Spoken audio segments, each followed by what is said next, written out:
We are back, baby. Let's do it. It's another episode of More Important Issues. It's good to have you guys in. Anyway, sorry, I just got distracted. I distracted myself. I'm throwing myself for a loop. It's another great episode. It's Masters Week. Tomorrow kicks off the Masters. Get your bets in. Do it now. I'm not going to tell you who I'm picking because I'll get ridiculed because I don't know the winner. So I'm just going to stay away from that. We will have Chad on for bad beats later. My pick wouldn't even be a bad beat because it was probably never on the radar. So I'm just staying away from it. So I have a question since you're a golf guy, I'm not. So I do want to ask you while I'm thinking about it. The Pats pick. Did you see that boost? I will be taking that boost. Okay. I'm not willing to say it's going to hit, but I'll be taking it. How many units you thinking? I want to go the full fit. Like, is it max 50? I assume. Yeah, it is. Yeah, I kind of want to go full fit. I mean, but like that's kind of how I've been doing. That's really not so much like because I'm super confident in it or anything. It's just because that's what I've been doing for boost lately. So, okay. Yeah, so I think I may do that. Nothing's decided. But you feel good about it though. Yeah, no, for sure. I feel good about it. Okay, for sure. That's all I needed. So that's it. If it doesn't hit, I'll just come collect.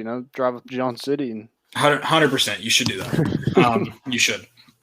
You guys, we're going to be talking about spring practice. Spring practice news. You know it all. We'll get there. Don't worry. Talk a little bit of basketball. Keon Johnson. Listen, I knew he was going, but you can't be out here breaking kids' hearts. He did it. Shattered. I mean, you tweeted that. You had, in my opinion, that should have been his commitment that he was staying, in my opinion.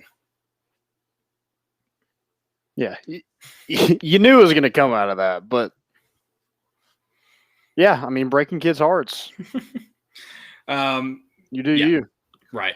But then we're also going to be talking about some Vol baseball. Good news. Vol baseball got a win over Eastern Kentucky last night. Welcome Florida into Lindsey Nelson this weekend. Vol creatures or legends of Lindsey Nelson are going to be out, I imagine, in full effect. Excited to see what they've got in store this weekend.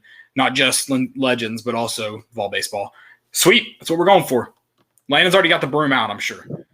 Oh, it's ready. It's ready. It's I cleaned it out, so it's ready for a real good sweep this weekend. Can't wait. Cannot wait. We've got Chad on. We're gonna do Chad's bad beats, worst bets Chad's gotten this year. As the betting cycle for the average person, which I consider myself extremely the average of the average, has kind of ended. You'll get some NBA picks, especially, when playoffs come around. But the college football, I feel like NBA can be way more analytical than like college sports, or like professional sports can be way more analytical than college, that's what makes betting fun. The unexpected, in my opinion. Obviously, I like to win money, but the unexpectedness of it is what makes it fun to me too. I've been liking doing the NBA props. I've been doing a little bit of MLB. Because it's just like during the day, so I like to just kind of check in on that a little bit throughout the day. But I've been winning some money on some NBA props. So, wow, thanks for sharing, Landon. We appreciate Michael Porter Jr. That's been my go-to. That's my guy. We appreciate you sharing. Sharing is caring. I'll remind you of that. Drop your questions in the chat. Tell us where you're listening from. All that good stuff. We're excited for another episode. Yeah, also go check out our sponsors, Tennessee Tap House, Hound Dogs, and Blue Water Climate Control. Also go check out our network, Volunteer Roadshow. They do a great job of making the show possible. So let's get it going. We'll see you on the other side. I'm sorry I took that from you, Caleb, but I like it. Vols are back. Yeah, they had us the first half. I'm not going to lie. Oh, could be Wayne! I think I got my swagger back. Oh! I love it, baby! Them orange britches. Something about them orange britches. Tennessee wins! Got it by Tennessee to one Jennings. Jennings makes the catch. Everybody for you, them 6 men.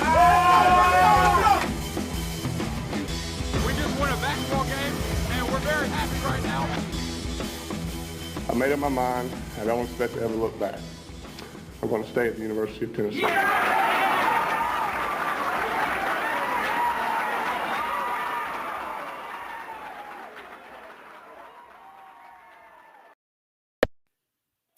Reddit did to do, and welcome into More Important Issues. It is Wednesday, April 7th. Like I said, it is Masters Week. It feels real this time. It was cool, in my opinion, to get a November Masters. Different. At least it happened. COVID killed a lot of things. Couldn't take Augusta from our grips. But I mean, see the azaleas. And then everyone's going to talk about the conditions this week. I know it's going to be a hot topic, but it's good to have the Masters back. Dustin Johnson did win it. His name will go in the record book. I will say this though: the Masters officially ruined Pigs in a Blanket. Did you see that? So he won it? He won it in November. But a lot of people, because okay. of like the way the course played and stuff, they say he did. I mean, obviously he did. Yeah, they're putting the asterisk on him like he's LeBron or something. And I just think that's bullcrap. Personally. But it's good to have it back. Spring practice is everyone's doing it right now, right? I mean, even high school teams are kind of getting in on the spring practice action. Yeah, I love it. We kind of heard from some coaches. We heard from some players today that met with the media. Jerry Mack and Willie Martinez were the coaches.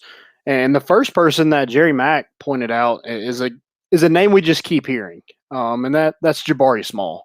And, he praised him a little bit, said he was born to be a running back. And, I just think he's set up well to be Tennessee's featured back this fall.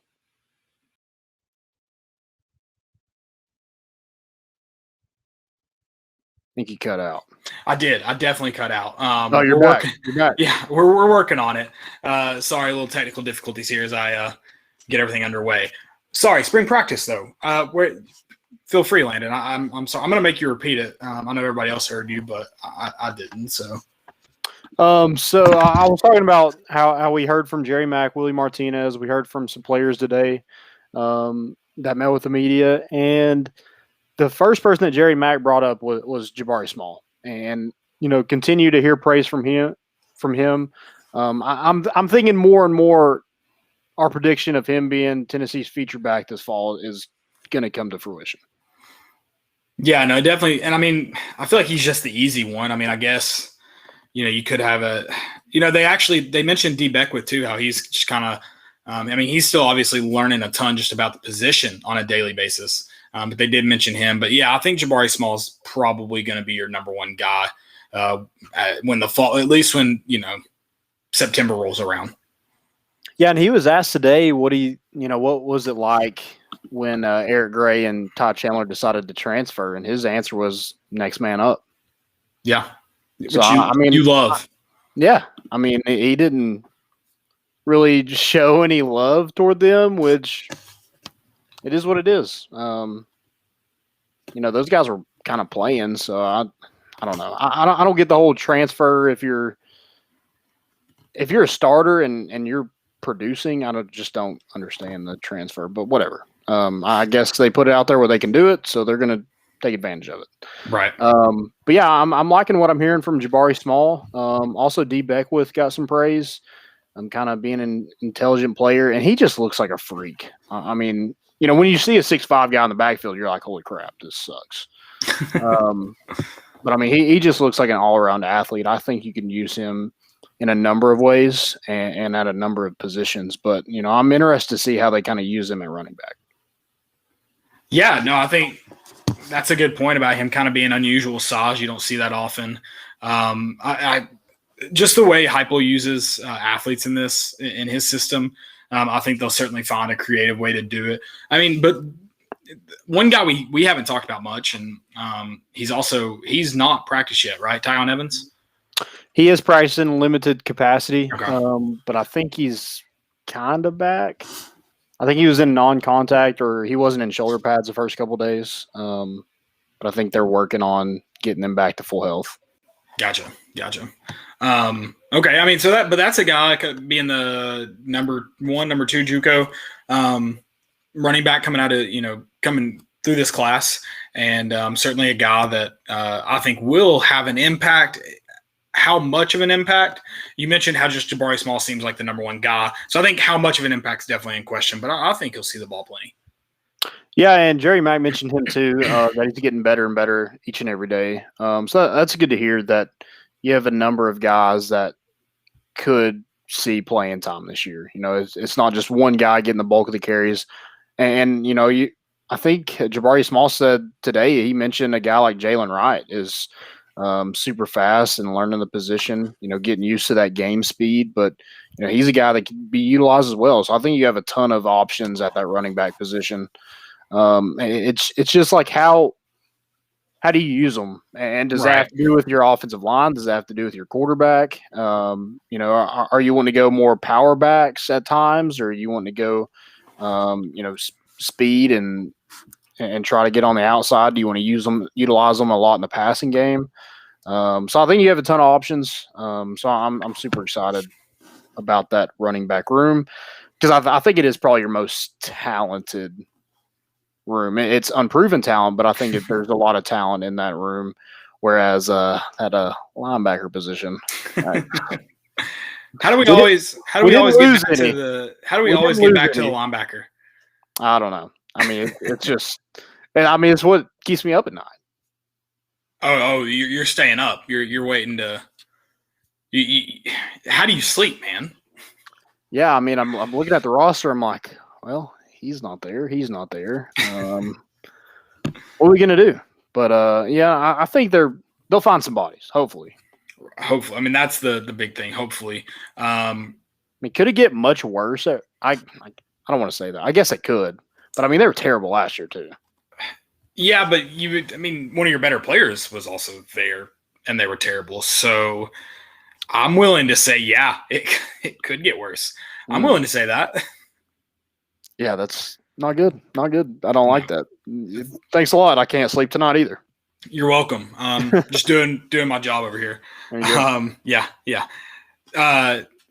Golly, I just got totally lost here. I know we're not talking about. I know we're talking about the bad position and bad news. So, I mean, I don't know. Is it bad news? He came out and apologized. Doesn't look like I thought he was maybe leaving. Me and you kind of probably talked about that, but Kaidon Salter, in that situation. Yeah. So he apologized. So I don't really want to dwell on it. He said he made some mistakes and just wants to focus on the end goal, and that's being the best student athlete that he can be. So, I hope he realized that, this program doesn't need any more distractions, and, not a knock on him, but that was, both the instances was a distraction. It was the instance in the dorm room with the Chargers dropped, but it was still a distraction. And especially a guy with as much hype as he had coming into the season, it's unfortunate, and I hope he's learned from it, and I hope he, it doesn't really affect him that much. But you got to think he's kind of the low man on the totem pole in that quarterback room right now. Right. No, definitely does not help this situation.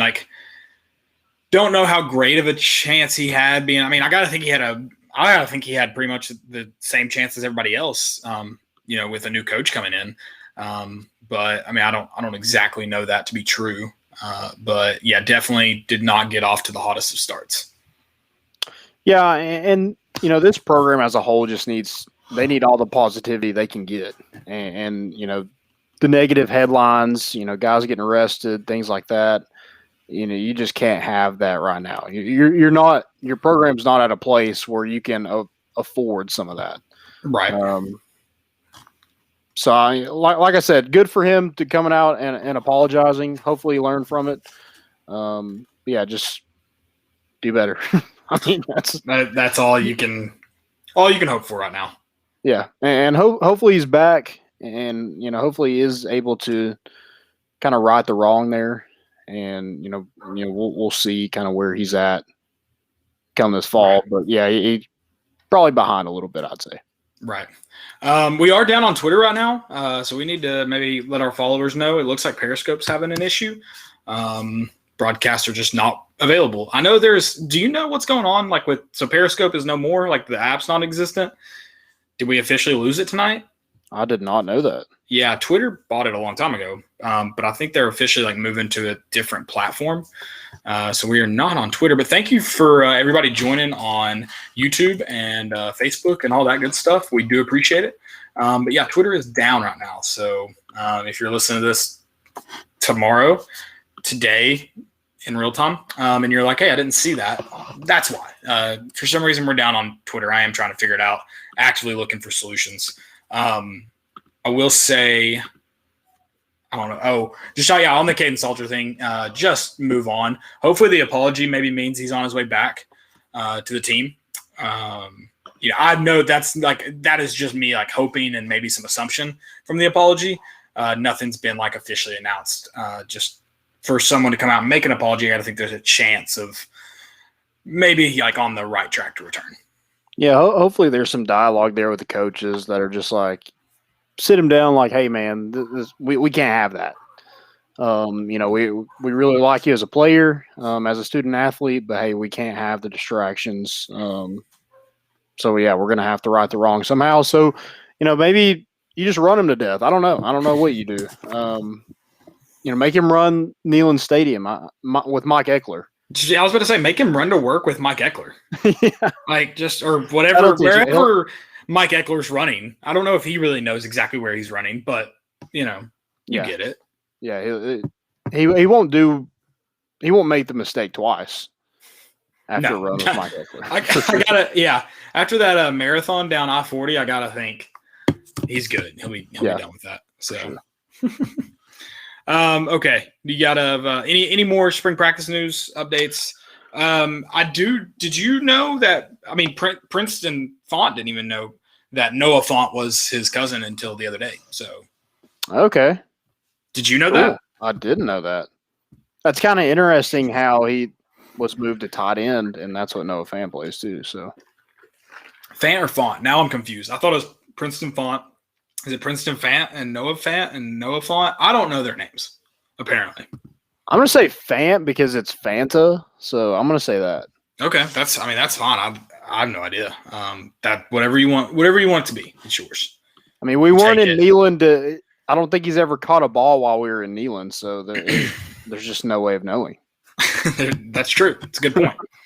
Well, no way of knowing. I was about to say, I'm not confident that any announcer is going to get it correct nowadays. So that's true too. I don't know. I need the pronunciation guide. Yeah, I don't even know if that helps. I don't know. Right. I don't really know how to read that anyway. So it's always made for people in the South, so I appreciate it. Those Yeah. pronunciation guides. They're always the best. Always. Any other spring practice that we didn't mention? I have a question for you. Do you think anybody moves to linebacker? See, the follow-up question, I'm not going to even have a good even a good guess. But yeah, I think someone has to move, right? Yeah, you'd think, but Jerry Mack kind of shut that down with Laneith Whitehead. He was actually recruited as a running back, but he was a linebacker to like everybody else. Tennessee just let him play running back. But you got to think the kid was a 4-star linebacker out of high school. You would think that that would be an easy kind of switch when maybe but again, if he's going to produce at running back, it's hard to switch him over. If you're Jerry Mack, you're like, I'm not giving him up. Right. No, I feel like someone's got to move. I just don't know who it is. Like, that's my thing. I have no idea. Yeah, I mean, T. Hodge would be a candidate. I don't know. I mean, you've lost so many. You've lost what? You don't have 3 linebackers that are currently suspended. Right. Bryson Easton is at defensive line, kind of an edge guy. So he's not in that inside linebacker room. So I don't know. I don't know really who you move there. But Whitehead would probably be my guess. But then Jerry Mack was quick to say, no, discussions haven't even come about that yet. So that just means that golly, I'm blanking on his name. dude from Michigan. Oh my gosh, linebackers coach. Brian G. Mary. Yeah, Brian G. Mary has not have figured out how to approach him about that, right? Yeah, he lost in rock paper scissors. You think they played? So there have been, no. I don't even think he's brought it up. I think he's too scared. He knows that he wants to keep him on that side of the ball. So yeah, I don't even think he's brought it up. He hadn't had the chance to lose the game yet. Maybe when they do that first scrimmage and they realize how thin they are at linebacker, then they're like, all right, hey, you got to come over here.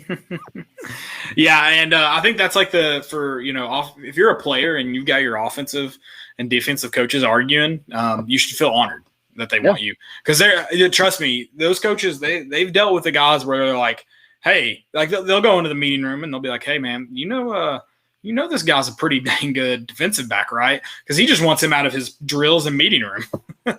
I mean, I would challenge some of those DBs and be like, hey, if you're getting burnt, we're putting your ass in the box. Yeah, I would go that route too. Now that's usually that can be a good or bad thing too. Getting moved from it's a fine line. Getting moved from DB to linebacker it's either a really really good thing or really not a great thing. Yeah, yep, I agree. Tyler Barron mentioned Byron Young he said that you wouldn't find many more gifted players than Brian Young. So I thought that was interesting. Yeah, for sure. A guy that you desperately need to produce and be able to come off the edge because, right now, I mean, you lost your two best pass rushers last year right to transfers. So, yeah, definitely need some production at that position. And then Willie Martinez talked about the star position a little bit the other day. Mentioned Theo Jackson, Jalen McCullough, Tamari McDonald, and Danico Slaughter have all worked at that position. That's interesting that we're keeping it the star. Maybe they have a different name for it, but that's what they called it in the press conference. So I thought that was interesting. I mean, it's not, but it is. It's something to talk about. Well, is that becoming like the name now? I guess. Yeah, I think who knows? I don't know why it changed the star from nickel, but yeah, exactly. It's just whatever. Who cares? Football guys. Right. Okay. Is that it for spring practice? Did we get it all? Hit it all? Yeah, that's kind of it. Did you watch The Juice? No. Is the new episode out? The first episode's out. Oh, I've already. Excuse me. Bless you. Did I get my mic off in time for each of those? No, you didn't. No, you heard it. I heard it. Yeah, it was awesome. Maybe that didn't click good. Okay. No, I've seen the first episode, unless it's like the one that dropped last week. That one, like the 7-minute one. Yeah. Okay. Yes, I did watch that one. I didn't know if you meant another one dropped. Yeah, I remember last week I jumped from 5 wins to 7. I don't know if they're hinting at it, but they showed a lot of Harrison Bailey slinging the football. So, wouldn't that be a funny conversation? I'm sure. I mean, Butch Jones definitely had those, so I hope they're not having them where it's like, hey, show more or less of this guy. Oh, I hope that. Yeah, I hope that's not how that's working, because that would be a bad sign for Josh Heupel, in my opinion. Yeah. I mean, I just said let's avoid the distractions. So don't be one yourself. Butch Jones was a distraction in himself. So, hopefully Josh Heupel's not doing anything Butch Jones did. Hopefully. I think or Jeremy Pruitt for that matter. Have they made the shirts yet? The hype train shirts or the whatever? I don't know. What are all the shirts that we've seen? The slogans, taglines for Josh Heupel? Hype House. Hype House. Yeah, print the shirts. I don't really print the shirts, but maybe we should print more shirts of where the players run out of the tee in the wrong direction. You know what I'm talking about? I don't think I do. Did I miss something? You've never seen that T-shirt where they're running out of? It's like a aerial shot of Neyland Stadium, kind of. It's like a silhouette almost, and they have the players running out the wrong side of the tee. So how old is it though? Because we did used to sit on the east side or stand. It was like a couple years last year. Okay, that's been a long time ago since Tennessee was on the east side. I mean, shoot, I don't remember when that happened. It's a good idea for sure, but it's wrong. You're gonna send that to me. I haven't seen that. Okay. You have I to don't send that think to me. I don't know where it was sold at. Maybe Nothing Too Fancy or something like that. Okay. See, dang. Don't be talking. I love Nothing Too Fancy. I did too. Can't be doing that. Shout out to Nothing Too Fancy. How do I get some shirts from there? I saw some cool shirts there the other day. Okay. We get those. Yeah. Is there one in Johnson City, or did you come here? No. I just saw like on their Instagram or something. Oh, gotcha. Yeah. No, that's a Knoxville. That's a Knoxville only store, as far as I know. That's weird. As far as I know. Okay. Vol basketball. It happened. We knew it. It was just we were trying to delay the inevitable. Mm-hmm. Yeah, we're trying to speak it into existence that he wasn't Exactly. leaving. To be fair, he did tell a child that he was not leaving until Tennessee won a national championship. Yep. He told a child that. So I don't even know if we want that kind of character on our team. Maybe he meant till the NCAA tournament's over. Yeah, that could be it. Read between the lines. Yeah, I think that's the spin zone to this is we don't even want Keon Johnson if he's going to lie to children. Like John Fulkerson would never lie to a child. He would not, no. So good He'd riddance, actually Keon. just get him pals. Probably. I had pals yesterday. I love that place. But no, seriously, Keon, that sucks. But you knew it was going to happen. Like you knew Jaden Springer. Jaden Springer declared on Monday, I believe. We talked about that last episode. And Keon Johnson declared today. It was a matter of time. He's a top 10 pick. It was bound to happen. I mean, at least, remember the good times. I just wish there was a way to know we were in the good old days before we left them. Good luck. Like, it's going to be fun. We're going to have several Vols in the NBA in the next couple of years. I mean, I know Admiral Schofield bounced a little bit back and forth. His first year, I think, he could find his way. I don't even know where he's at right now, to be honest. Is he still with the Wizards? I think he's in the Oklahoma City G League. Gotcha. But you've got several guys in the G League right now. And then that's obviously just a injury or need away from being in the NBA or progress away from being in the NBA. But Keon and Jaden will both be on NBA rosters next year. It's going to be a fun time to be a Tennessee fan as far as like, when's the last time Tennessee had this many guys even in the G League? Yeah. So Admiral Schofield's with the Greensboro Swarm. So I think that's Charlotte's G League. I think he was the first pick overall in the G League. Oh, nice. So do they redraft every year, or how does that work? I don't know how that works. I don't know anything about the G League. I don't either. But he's there. He's there. That's the important part. It's gonna definitely be it's gonna be a lot of fun to that's how I follow most NFL teams, either fantasy or the Tennessee player on it, which isn't as common anymore as it was when I was growing up. But it's definitely going to be good luck to Keon. Yeah, like you said, it's going to be cool to have kind of more of that Tennessee footprint in the NBA. You have Grant, you have Josh Richardson, Tobias Harris are kind of the only three I think that actually are on a Tennessee roster or on an NBA roster. Yeah. Mm-hmm. It's cool to keep up with those guys because Tennessee hasn't really. Besides Tobias Harris, like before him, I don't remember there being a Tennessee guy in the league for very long, or had a role on a team. It's definitely been a while. It's been a while. Yep, been a while. Anything else for basketball before we move on? Yeah, so Tennessee got a commit today from. Oh, that's right. Golly, that was today. Yeah, 2021 shooting guard.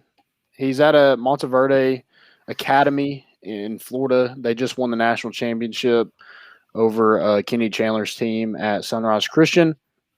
Originally from France, kind of that same resources that Tennessee got East Ponds with. Mike Schwartz was a big hand in that.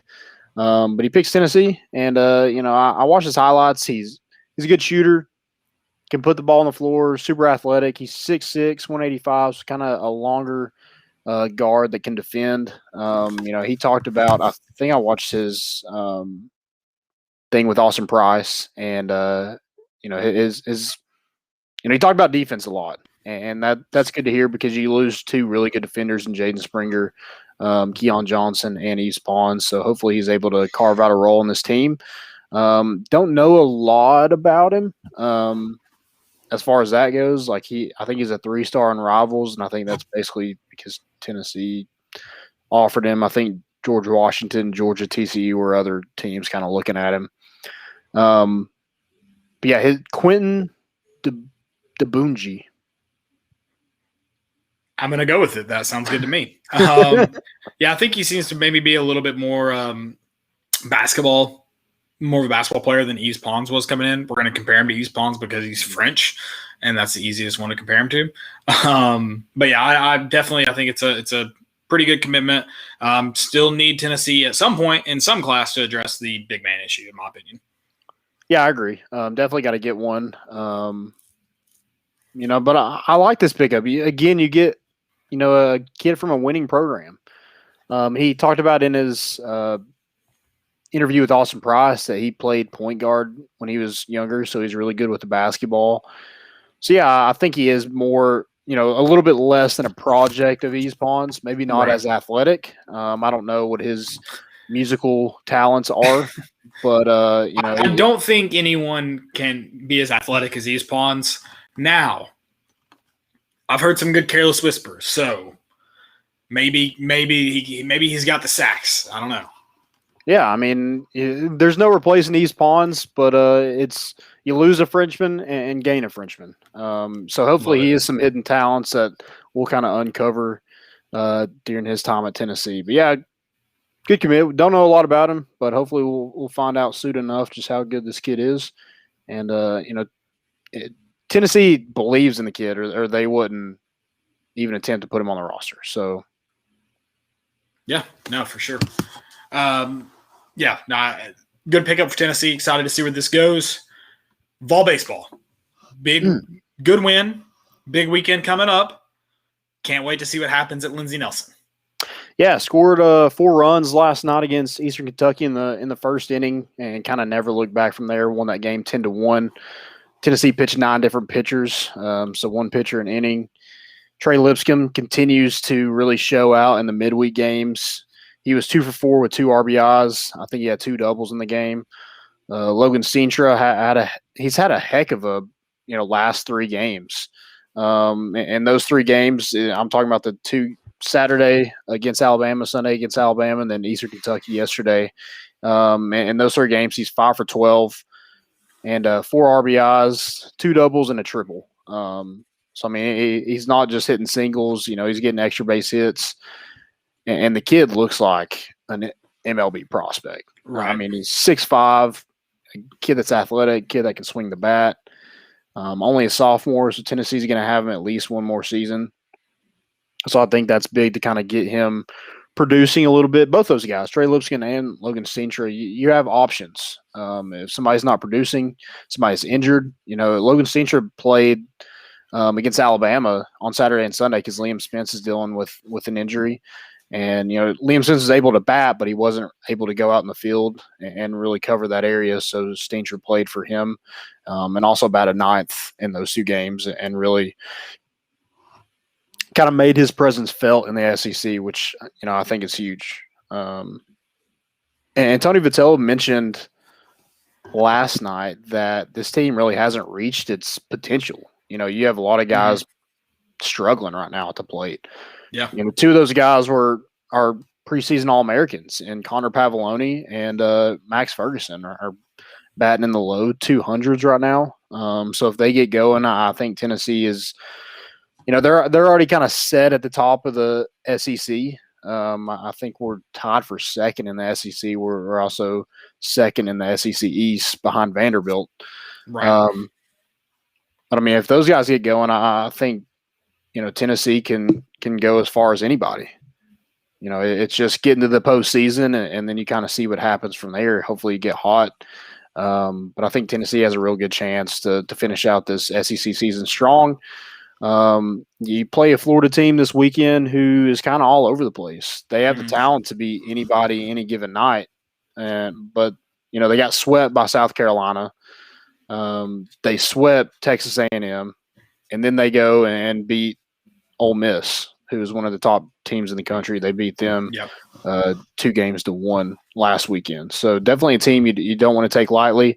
I think it's good to get them at home and, really show them what Tennessee baseball has become. Yeah, absolutely. And I mean, going into this Florida series, it's funny. I mean, coming off you've won 3 SEC series to start the season, and I mean those are all 3 great wins.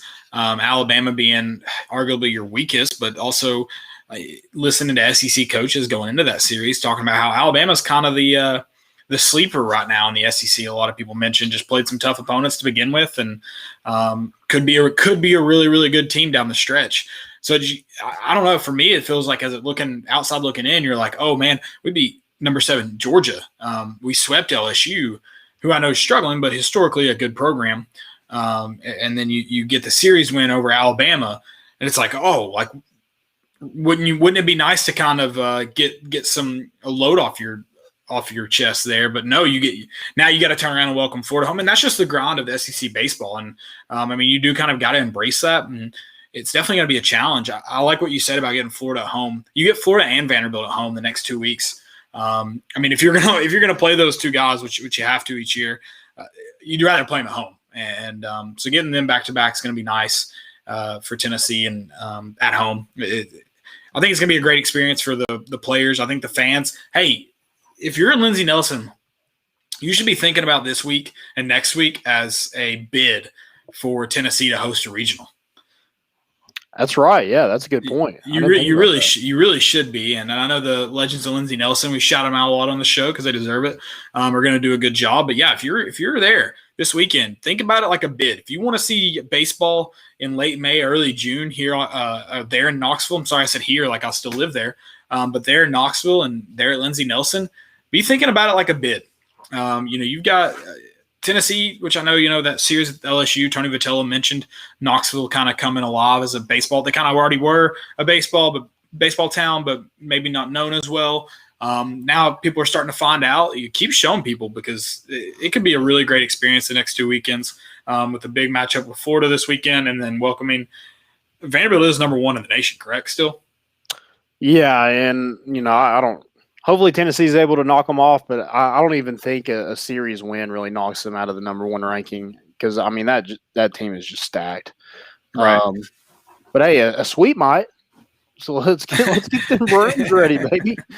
Bust out the brooms for Florida, and then keep them out for Vanderbilt because it's a mess. If we sweep Vanderbilt, I'll do something. I'll wax what little chest hair I have on this show. I think you should get a tattoo of Tony Vitello on your ass cheek. If I don't know, that lasts forever. Okay, just like a little like TV or something.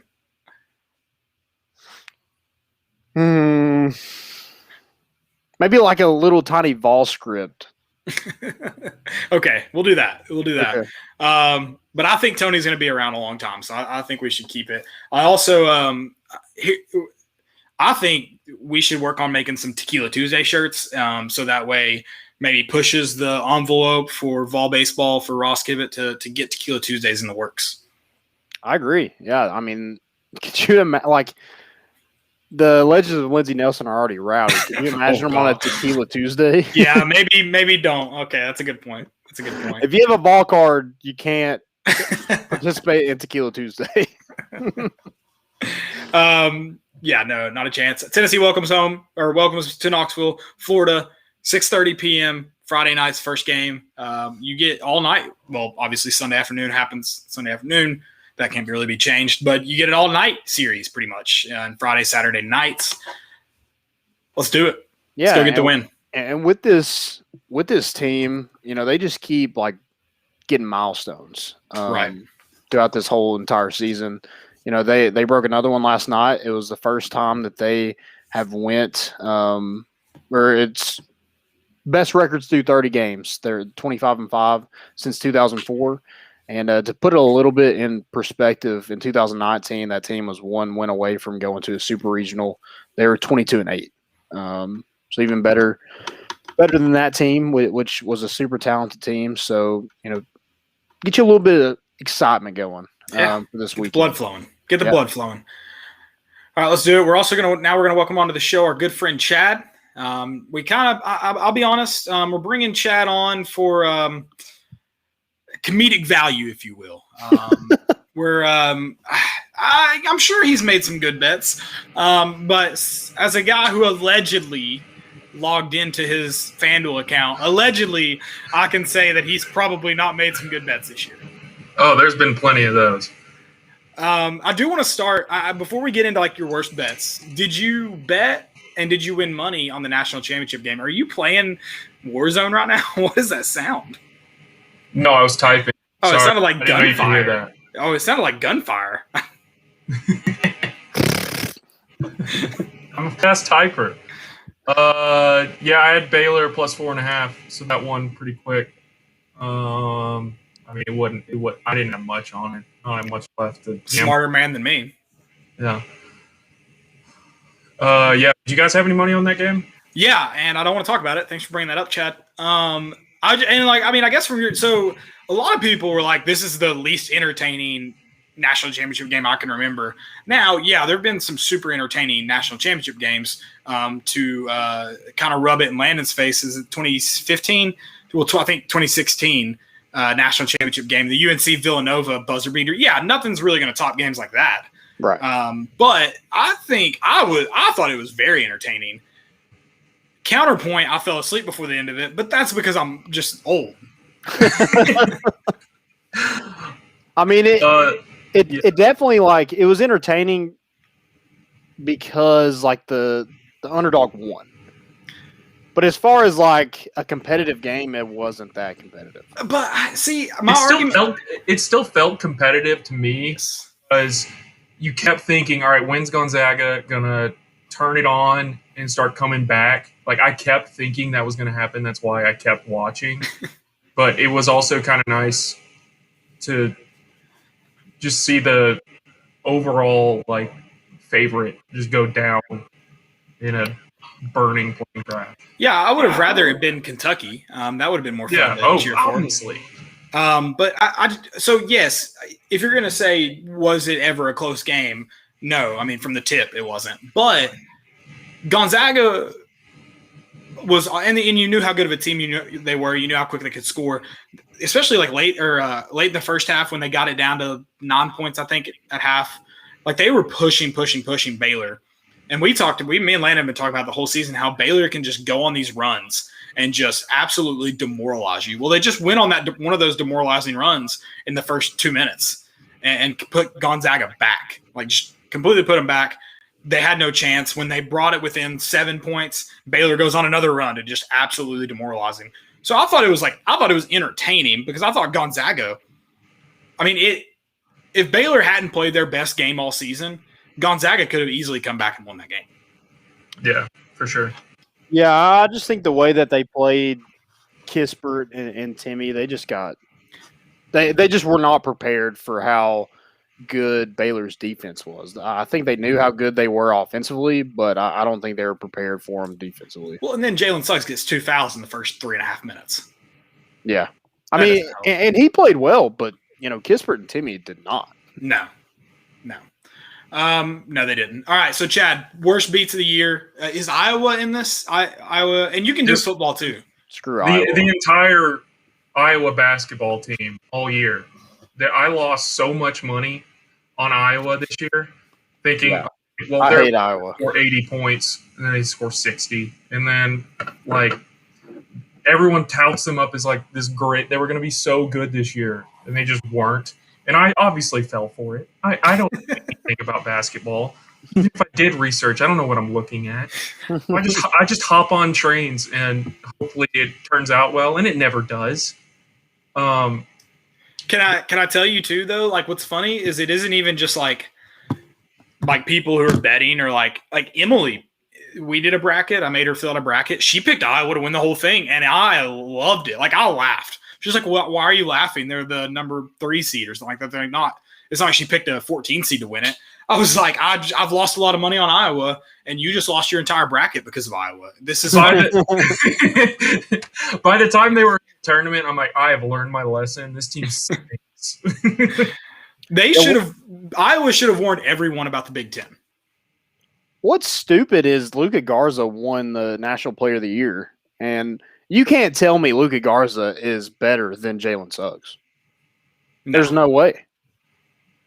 I don't know. He's a good crier. I'll give him that. It's like, oh, congrats. You're bigger than everybody else on the floor. Corn-fed. Is he from Iowa? I don't know. He cried like he was. Yeah, I mean, I'd cry if I was from Iowa too.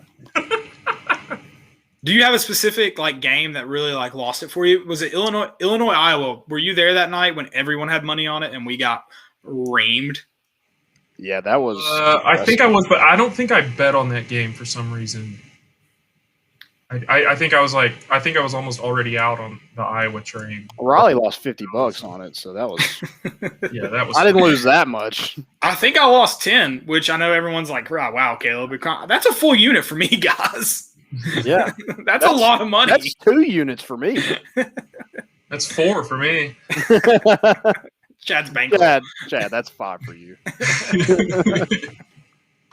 Well, so one of the second worst beat I had all year was definitely when I was playing one of Gumpy's teasers, which if you don't follow Bubba Gumpino, every single one of them hit, but I put in the wrong one. I put in Oregon over Oregon State, and it should have been Oregon State over Oregon.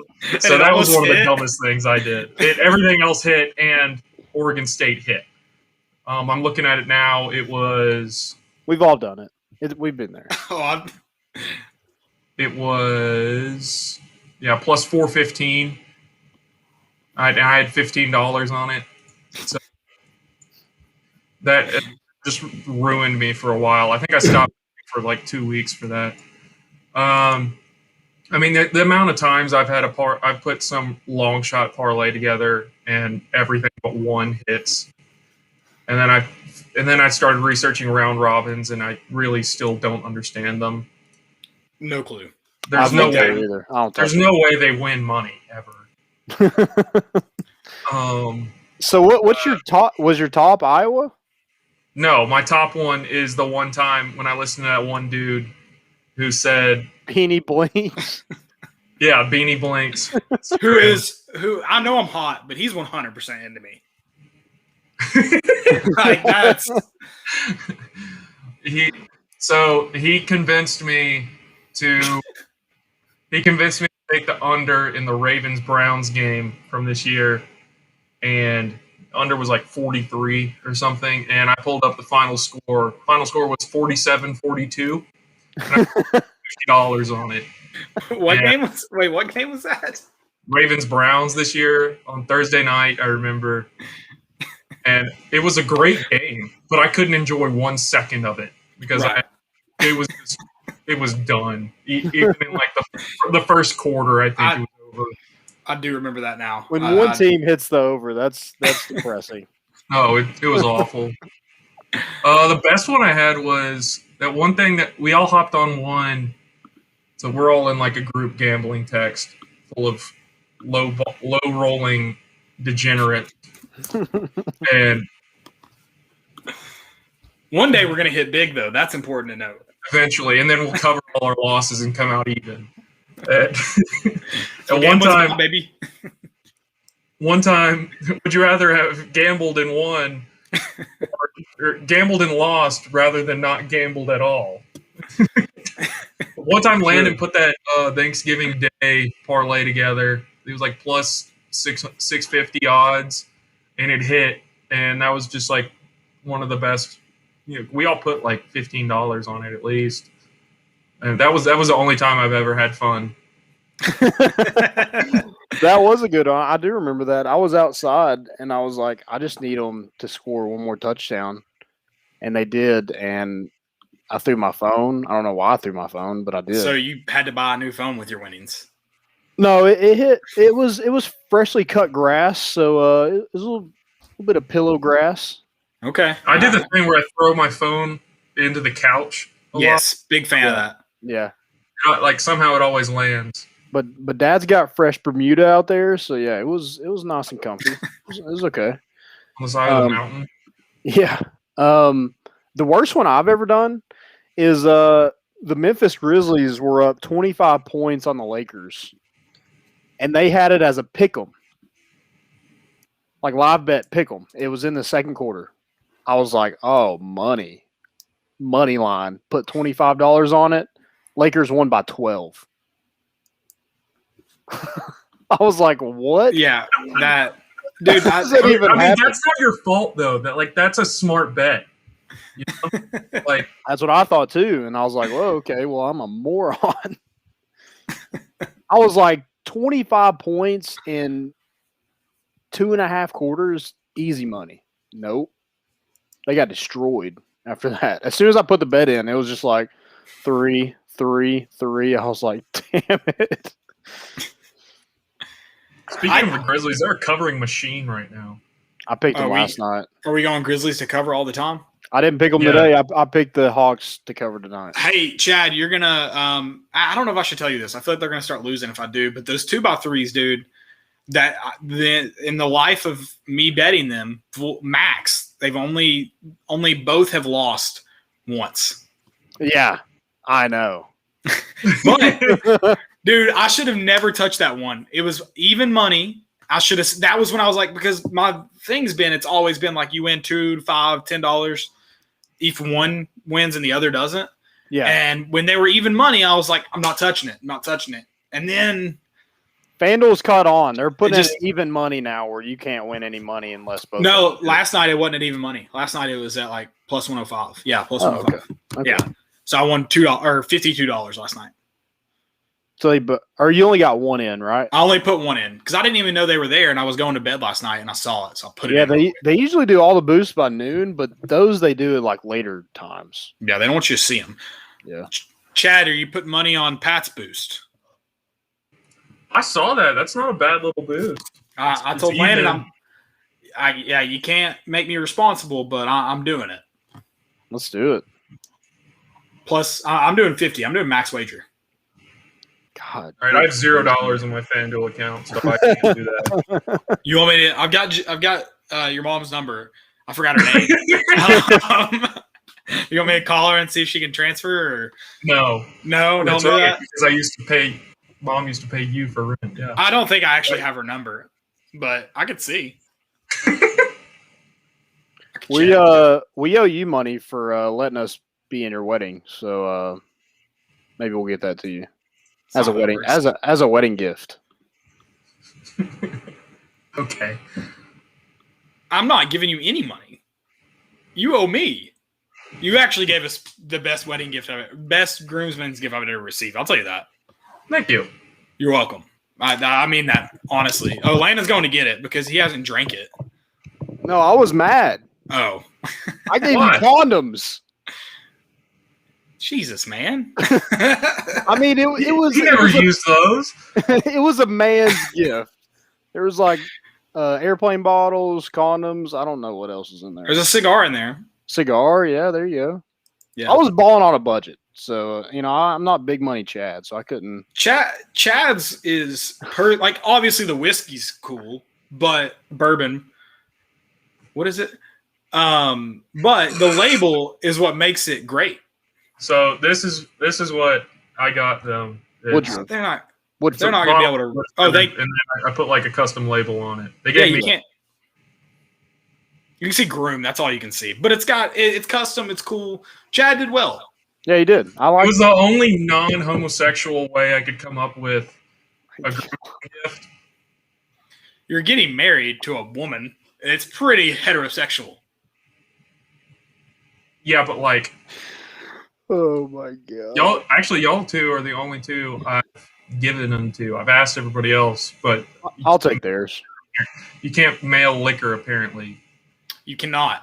No one else lives in Knoxville, so that's why you gotta pack it. You got to pack it in a suitcase, like you do on a cruise. You got to have it in that little pouch thing. Oh, okay, I'll ship suitcases. That'll be really cheap. Yeah, there you go. Hey, I'm just trying to help you out, man.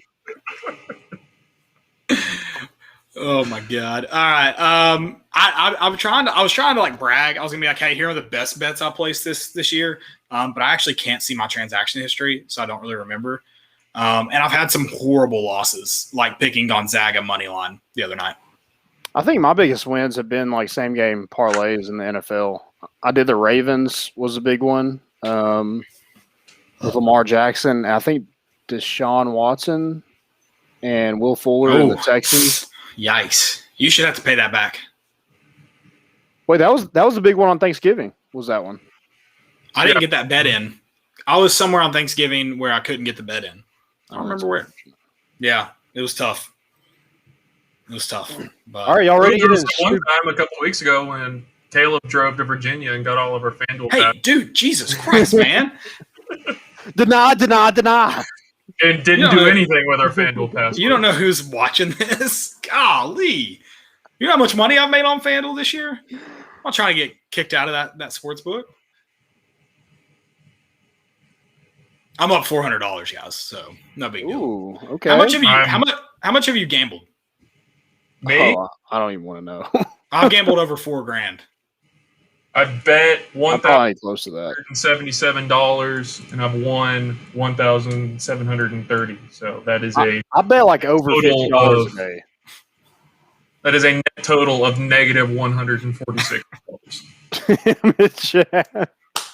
How are you not positive? They give out free money. They give out free money all the time. I get too excited. I probably got $400 in free money. The other like $50 is probably the only money I've made. We should make it like a fade chat account. We should do a fade chat account. It's not a bad idea. You can't I'll start fade fading yourself. myself. You can't fade yourself.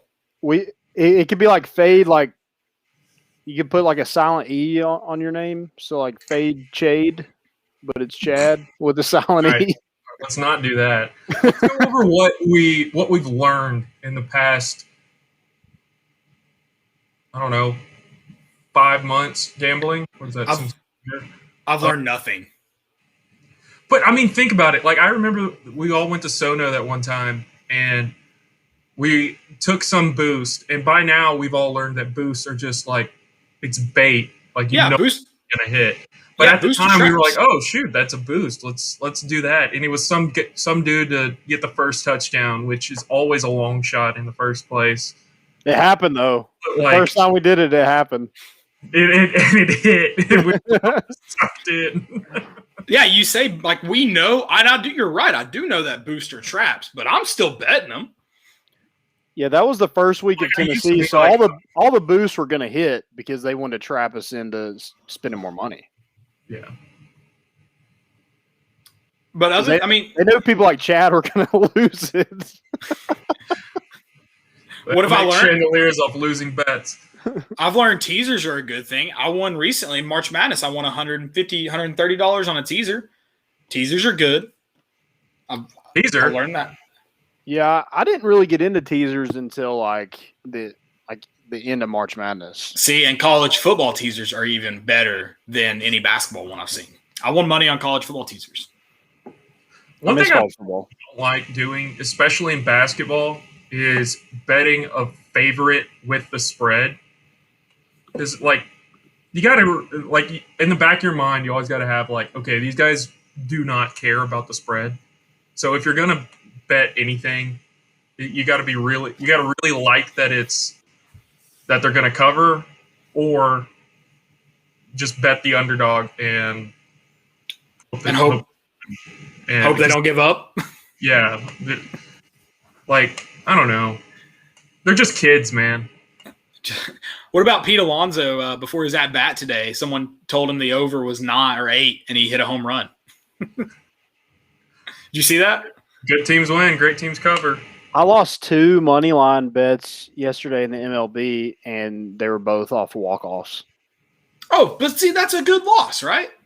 No, screw that. That's a bad beat. That is a bad beat. But it's also like, hey, if we're gonna lose, walk-off is how we're going to lose. I don't want to lose in the 8th. Yeah, That's it was like I fun. wasn't way off.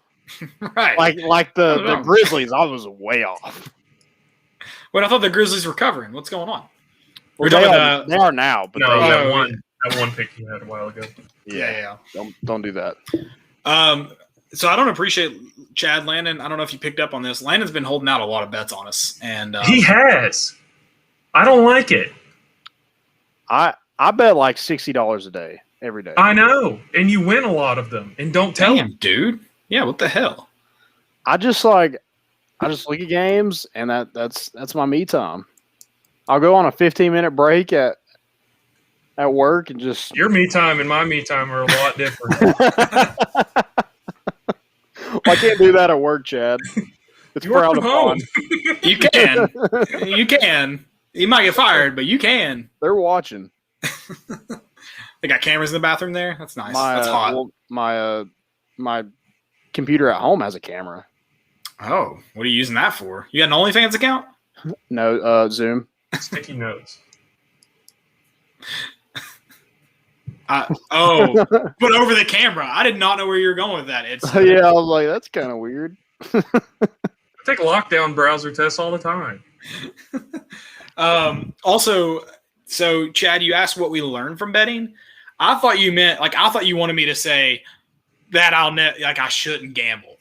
And obviously I haven't learned that. But like I've heard of go to like family functions and we start talking about it, like, with me, my brothers or like people at the family function that gamble also. And there's always that person that chimes in, you shouldn't gamble. Vegas always wins. Blah, blah, blah, blah, blah, blah, blah. Yeah, that's my dad.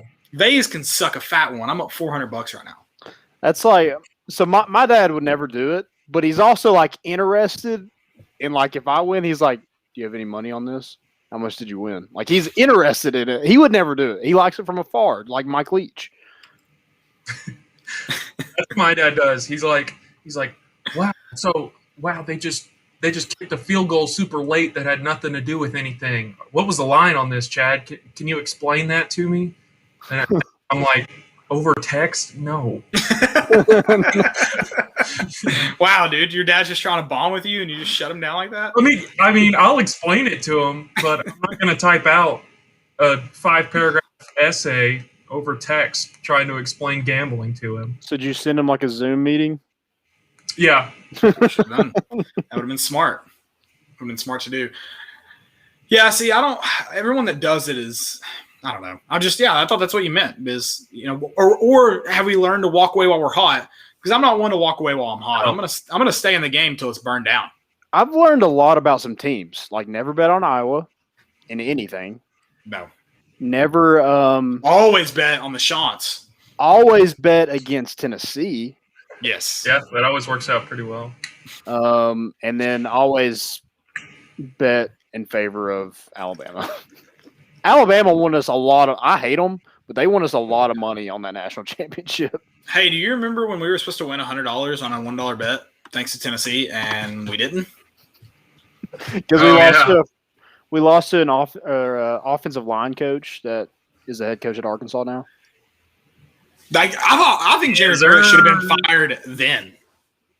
That if you all right, no, we're not going into that. No, this is my only take. If you are the head coach of any state school in the university or state school in the state of Tennessee, so UT Martin, UTC, ETSU, like any public school in the state of Tennessee, and you lose a spread the love bet, like for your state, you should be fired. That's the taxpayers that you're costing money. Fired immediately. No questions asked. You're done. We should have picked Arkansas. Could we have picked Arkansas? Yes. We had a choice, Landon. I wasn't in on that one. I mean, they gave us the softball. We went wrong. We should have. What we should have done is we should have had our significant others download DraftKings and place a $1 bet on Arkansas while we had a $1 bet on Tennessee. Everyone walks away happy, but we weren't smart enough at the time to do that. Yeah, we kind of have lost out on all of the using our significant others' accounts. Like, I don't do that no more. No. She gets it. Oh, I mean, she's always gotten the money, but I feel like I'm winning something when I tell her about the free bets. Oh yeah. Yeah. I'm gonna start doing the 2x3s on her account. Why not? Yeah, it's free money. It's only money. It's only money. Who needs it? You can't take it with you. Yeah. All right, Stupidity's an epidemic. Probably us. The conversation we just had. It wasn't smart. I gave Chad's not the right way to say that. Me and Chad had the same one. I was gonna let him read it off. I assume Landon had a good point when he asked me about it. He was like, "There's a lot of terrible takes from that guy." So which one? So he had a good point. So our text chain went, Landon, Chad, are you good to come on the show tonight? I said, yeah, I'm good. What else do I need to prepare for? Shout out to me because what I need to prepare for. Unlike last time I was on, we did about 7 segments that I wasn't prepared for. See, what you don't know is those 7 segments combined for a segment called "What the hell is Chad talking about?" Landon said, "Stupidity is an epidemic. Any stupid tweets you saw this week?" And I said, "I've got a good stupidity is an epidemic." And then Caleb said, "Is it Skip?" And I said, "Damn it." So my stupidity is an epidemic is Skip Bayless saying, "No idea how you can call that an all-time great college basketball game when it was won by a lucky shot." Just anytime anything fun happens, this guy has a ginormous dump pants and can't have any fun. To be fair, he has those terrible takes all the time. It's not just when we're having fun. I actually just pulled up his Twitter. I thought we could scroll through it. He's tweeted, "Kevin Durant looks like Kevin Durant. Like he hasn't missed a dribble." What does that mean? Spot the lie. My favorite thing about him is like he's like a big Clippers fan now, and he claims that it's because of Kawhi Leonard. He's always been a fan of Kawhi Leonard. But when Kawhi Leonard left the Spurs, which is his favorite basketball team ever, besides now, he likes the Clippers. When he went to Toronto, he would not even call Kawhi Leonard by his name. He called him number 2 because he hated him that much. That's respect, yeah. But now it's his favorite team. We should have called that guy number 2. You guys remember when Dak Prescott came out and was like, "Yeah, I had some mental health problems, and I started seeing a therapist." And Skip throw his jersey in the trash? He put his dick in the microwave.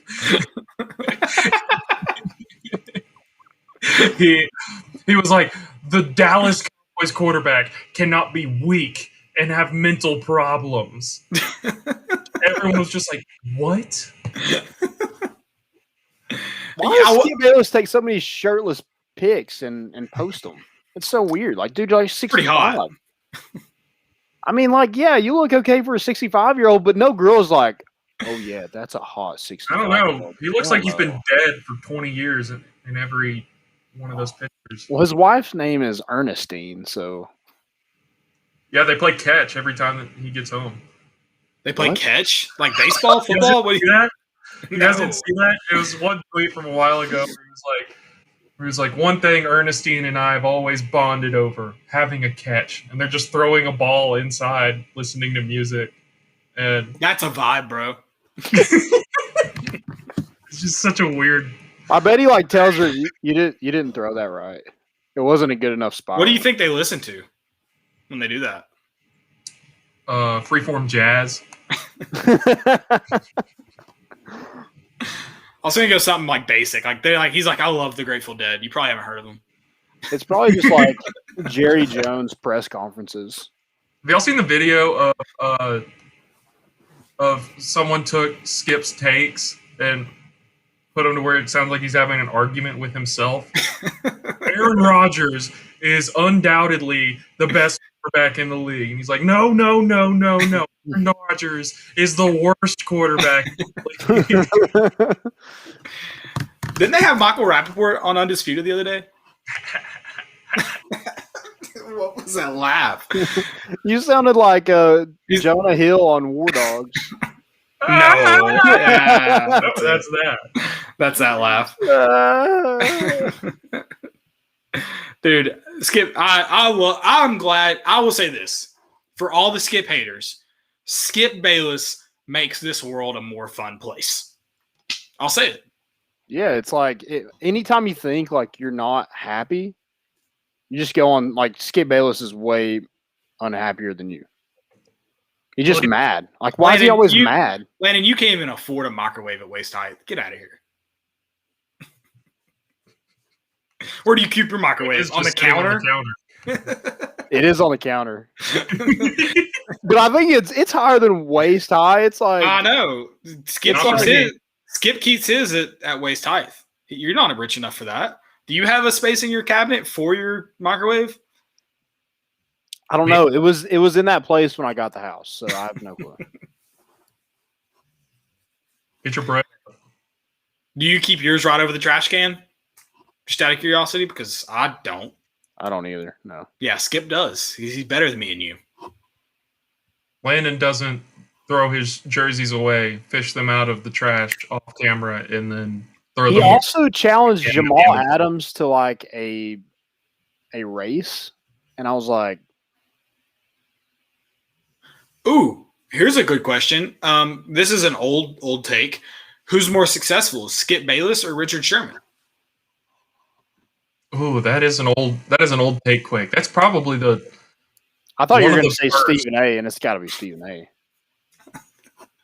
I'm just saying, like, I think if you polled America, I think more people would say they know who Skip Bayless is than they know who Richard Sherman is. I got a question. Who's worse, Max Kellerman or Skip Bayless? Skip. Skip's on Fox. Is Max Kellerman on Fox? No, he's on ESPN. Yeah, he is on ESPN. Skip's on Fox. That kind of sucks for him. But Shannon Sharp is good. I like Shannon Sharp. Yeah, but Skip's colleagues with Clay Travis. That's got to count for something negative. That's true. Yeah, Skip's definitely worse than Max Kellerman.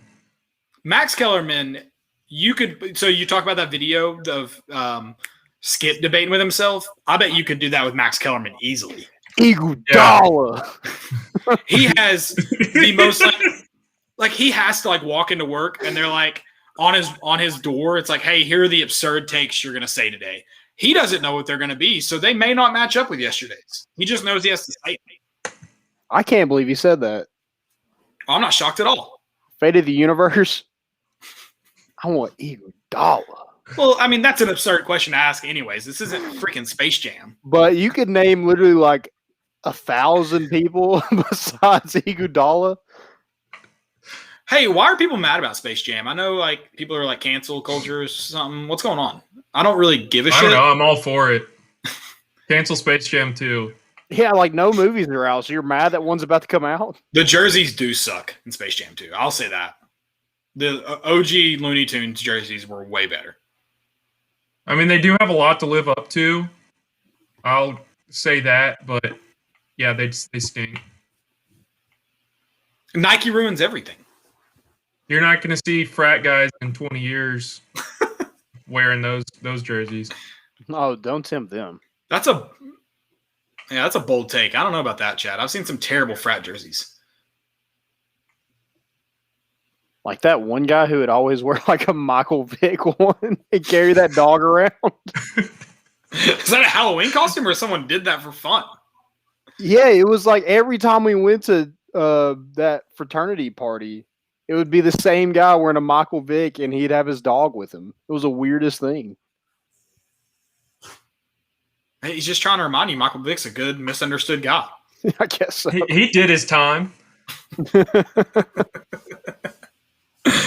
I love that he went to Philadelphia, like the shittiest fan base, of like the shittiest people on earth after he gets out of jail. That's just, it's poetry in motion.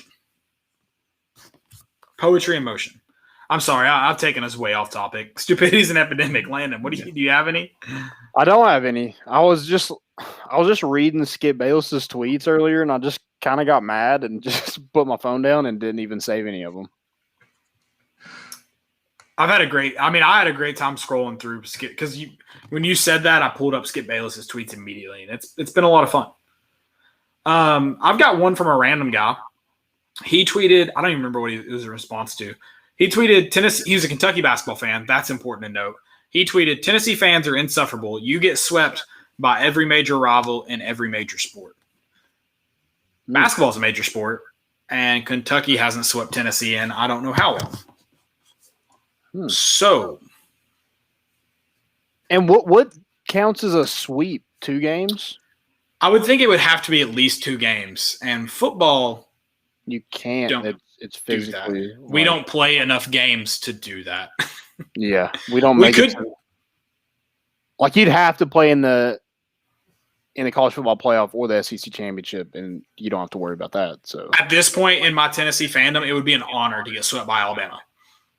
Yeah, I like it. Because that means we get to play them twice. And I'd put money on Alabama and probably win some money. Do you think Nick Saban's reached the ceiling? Do you think he can't? Can he cruise? I think it's got to be. I do have a stupidity. I'm sorry. It does involve Nick Saban. I just don't know if he can keep up with the current state of college football. I think it's a question you got to ask. Sure. Yeah. Jeremy Pruitt had his number. Oh yeah. I believe that. He called more timeouts than he did. Big Game Boomer. I don't know who this is. I think they're an Oklahoma fan side or something. But they said 25 most unlikable head coaches in college football. Guess who's number 16 on likable? On likable or unlikable? Likable. Nick Saban? Nick Saban. Interesting. How was anything about that man likable? I think people are starting to come around to him. I think he's getting soft in old age. I'd say he's like indifferent overall at best. I think people used to hate him because he won so much, and then Dabo started winning, and Dabo's a dickhead. That now they're like, oh, Nick's not that bad. I don't know. I wouldn't call him likable, but he is entertaining. Dabo? Dabo's insufferable. He's number 9 on unlikable. I said I wouldn't call him likable, but he said indifferent.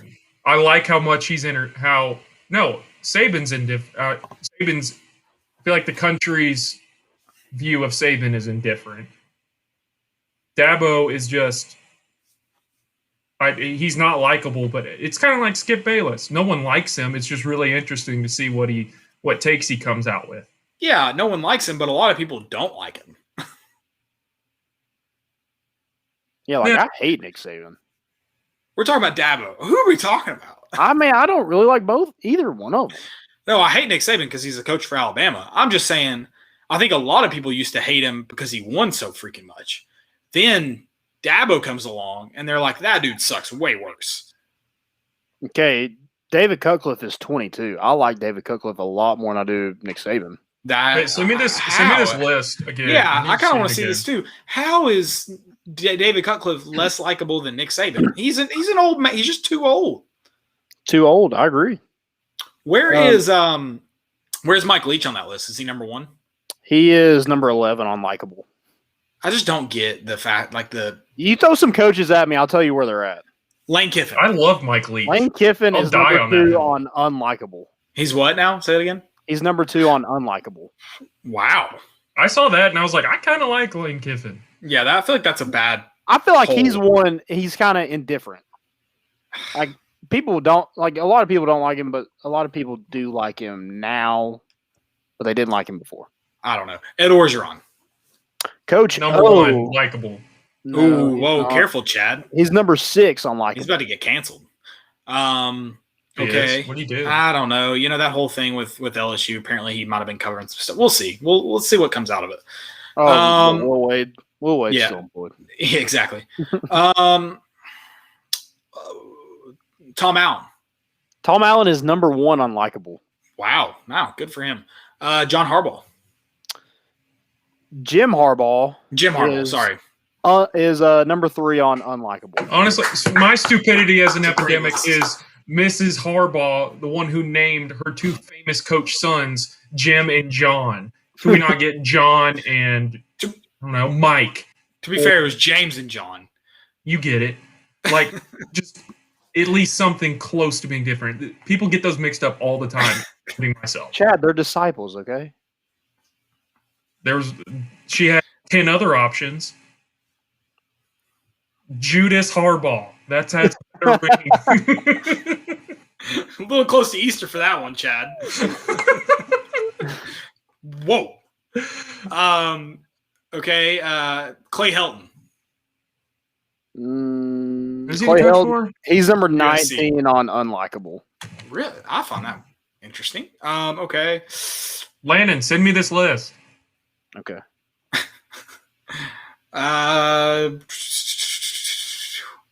Trying to think. Ooh, Mac Brown. Mac Brown is number 17 on likable. So they have Mac Brown. They have Nick Saban more likable than Mac Brown. That's hard to believe. I'm not going to open that list because I just want to quiz you. I like it. Embrace debate. We're just naming coaches and where they are on this list. Is Steve Sarkisian on there? Out of curiosity. No, he's not currently on this list. Okay. I'd be interested to see where he fell if he was. I miss Bobby Bowden. That is who I miss in college football. Why?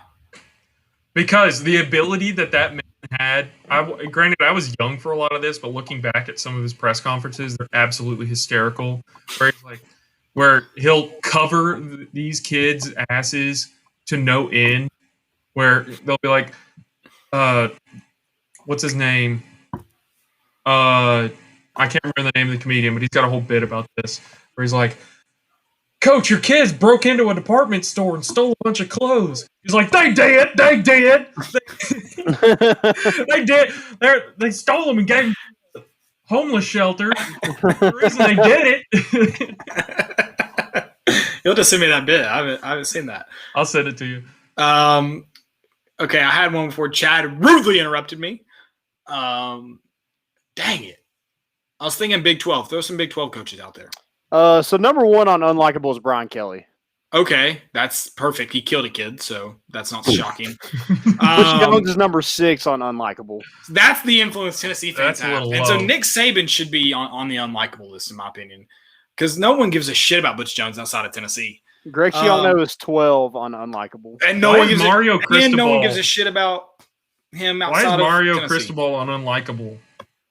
I've never heard that man say one word. That's probably SEC bias.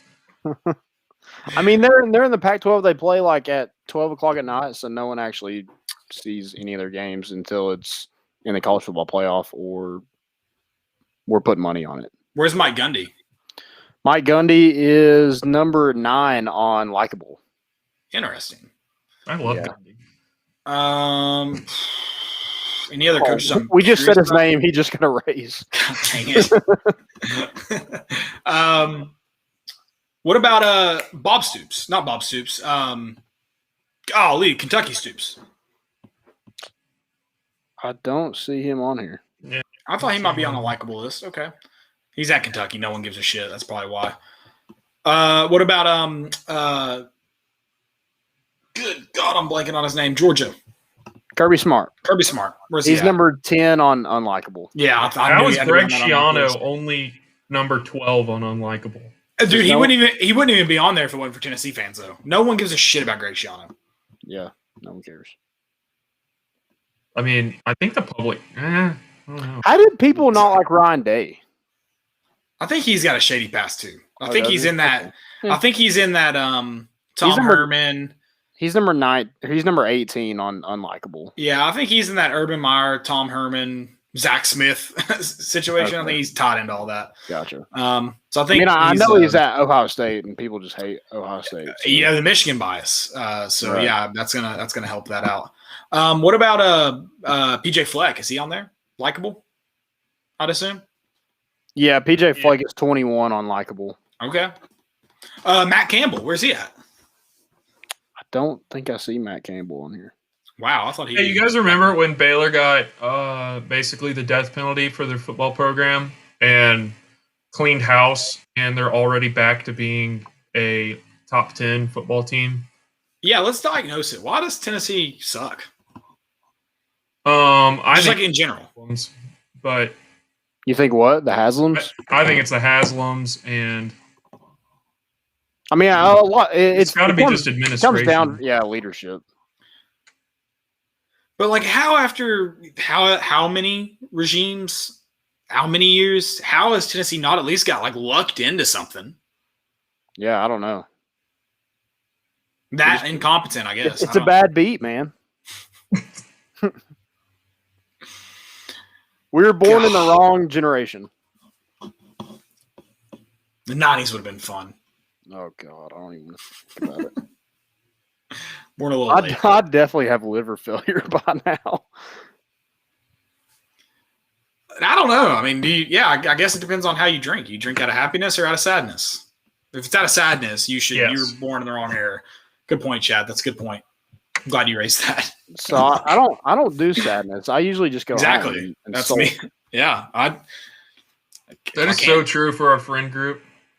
Like, I remember one time we were all over at Jesse's, and we were playing Kentucky in basketball the year. We had Schofield and all them, and we lost. We got our ass kicked. Yeah, and everyone just went home, and Jesse and I were kind of just like, oh, all right. I mean, I think it was good. Jesse and I didn't really care as much as everyone else, but like, we were just like, oh, okay, Tennessee lost. What else is new? That's why we don't make plans about anything until like the game's over. And they were like, "Hey, what do we do?" Like everybody's asking, "What are we doing after?" Cool beans. I'm like, "If we win, we'll do this. And if we don't, probably go cancel the season." Yeah. Well, Chad, thanks for hopping on. Let's do it again. No problem. Thanks for having. Make some good bad bets. Good bad bets, so that we can have you on to talk about your bad bets. We'll actually load like $2 or $3 into your account to play around with. It's like when you're winning. Okay. That's like 4 units. Yeah. Big spender. It's like when you're winning at Thunderworld. You won't get that reference. It's an East Tennessee reference. Knoxville area, Maryville Cherokee area. Casino. No. It's like when you're winning at Thunderworld. It's Cherokee Casino for youngins. Like it's like when you're winning at Thunderworld, but your buddy isn't, but you want him to keep playing the games with you, so you give him some coins to keep playing. That's what we're going to do. World is. I'll explain it when we get off here because it's a great. Don't want you to miss out on all the fun. It's like a redneck Dave and Buster's. It's way better than Dave and Buster's. D&B's. I love Buster's. Guys, thank you all for listening. Hope you guys have a great weekend. We will be back after Tennessee sweeps Florida on Sunday night. Thanks, Chad, again for coming on. We're bringing the boat in, and we out.